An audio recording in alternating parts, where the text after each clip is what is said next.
කොහොමද යාළුවනේ පූර්ණ කඩේ YouTube channel එක වල මම අර සාදරයෙන් පිළිගන්නවා. මම අද ඔයගොල්ලන්ට COVID-19 දැන් අපේ රටේ තියෙන තත්ත්වය අනුව ඔයගොල්ලන්ට ඔයගොල්ලෝ අහලා පහල කොරෝනා රෝගීන් ඉන්නවද කියලා හොයාගන්න ක්‍රමයක් තමයි මම කියලා දෙන්න හදන්නේ. මේකට ඔයගොල්ලෝ පුංචි app එකක් download කරගන්න තියෙනවා. මේක රජයෙන් තමයි හඳුන්වා දීලා තියෙන්නේ. app එකේ නම ඔයගොල්ලෝ search කරන්න සුවපෙත කියලා. මම මේකේ link එක description එකෙන් දාන්නම්. මේක සුවපෙත කියලා ඔයගොල්ලෝ search කරන්න.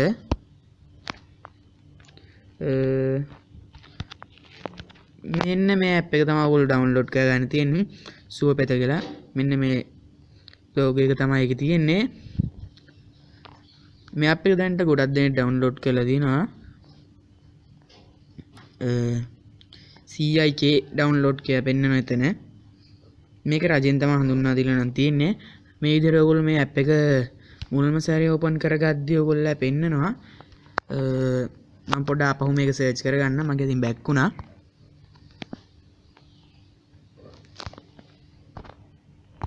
මේ විදිහට ඔයගොල්ලෝ app එක open කරගන්න ඕනේ.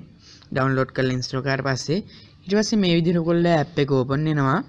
මේක චුට්ටලම් මේ විදිහට යනවා open වෙන්න. අපි එතකම් බලාගනිමු මේක open වෙනකම්.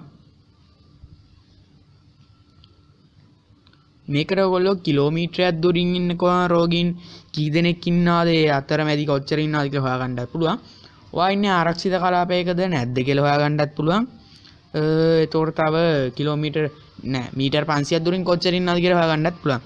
දැන් මෙතන ඔයගොල්ලෝ අහනවා ඉංග්‍රීසිද ඔයගොල්ලෝ මෙතනින් අහනවා ඉංග්‍රීසිද සිංහලද තමිල්ද කියලා. දැන් මම මේකට සිංහල දෙනවා.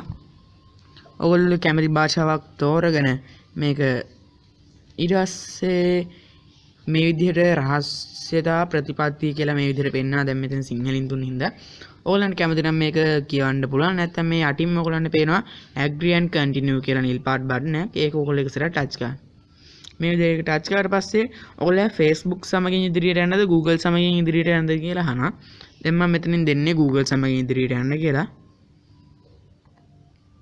ඒක උඩ මේ විදිහට එක සැරයක් ටච් කරගන්න ඕගොල්ලෝ. ඊට පස්සේ ඕගොල්ලෝ මේ විදිහට පොඩ්ඩක් ෆෝන් එක අඳුරු වෙලා මේ විදිහට එයි.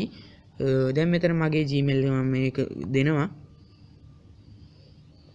දුන්නාම මේ විදිහට අඳුරු වෙයි. ඕගොල්ලෝ ලෝඩ් වෙන්න පුළුවන්.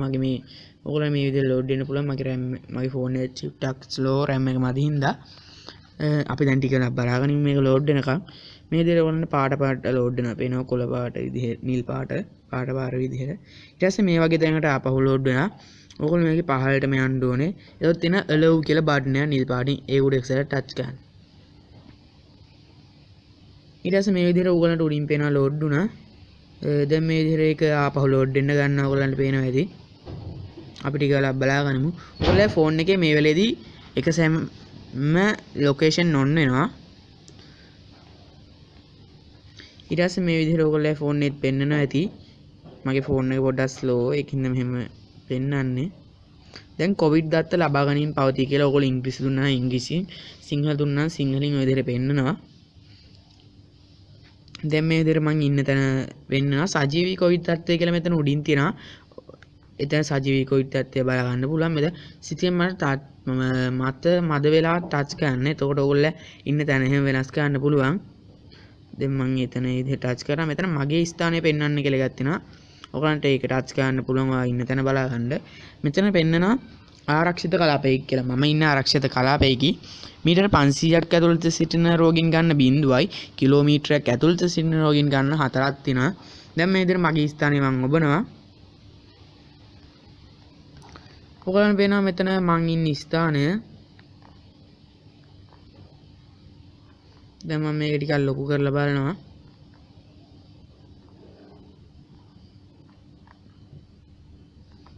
මේ විදිහට යාළුවනේ ළඟින් තමා වෙලාවකට පෙන්වන්නේ අපිට මේක හරියටම කොරෝනා රෝගියා කොතනද ඉන්නේ එයාගේ ගෙදර ලිපින ඇඩ්‍රස් ඒ වගේ කිසි දෙයක් මේකේ බලන්න බෑ.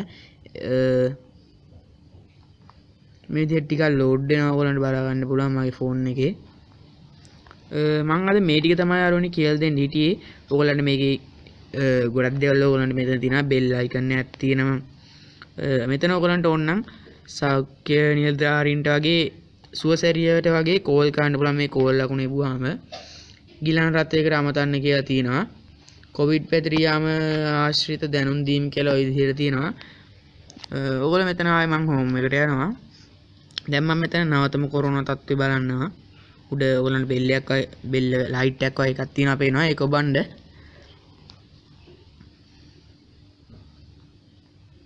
ඊට පස්සේ ටික වෙලාවක් මේ විදිහට ලෝඩ් වෙයි. ඔයගොල්ලන්ට පේනවා මේක ලෝඩ් වෙනවා. අපි ටික වෙලාවක් බලාගෙන ඉමු.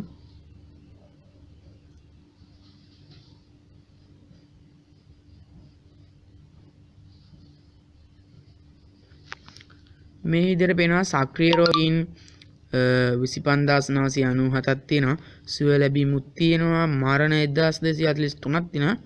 මේ විදිහට ඔයගොල්ලන්ට බලා ගන්න පුළුවන් සුව ලැබුවා කොච්චරද සක්‍රීය රෝගීන් මරණ බලා ගන්න පුළුවන් රටේ පවතින. දැන් මම මේක අවසන් කරන්න කියන එක ඔබනවා. හරි යාළුවනේ අද මම ඔයගොල්ලන්ට මේක තමයි කියලා දෙන්න හිටියේ. අනිවාර්යෙන්ම මගේ channel එකට ඔයගොල්ලෝ අලුත් කෙනෙක් නම් මගේ channel එක subscribe කරන්න අමතක කරන්න එපා.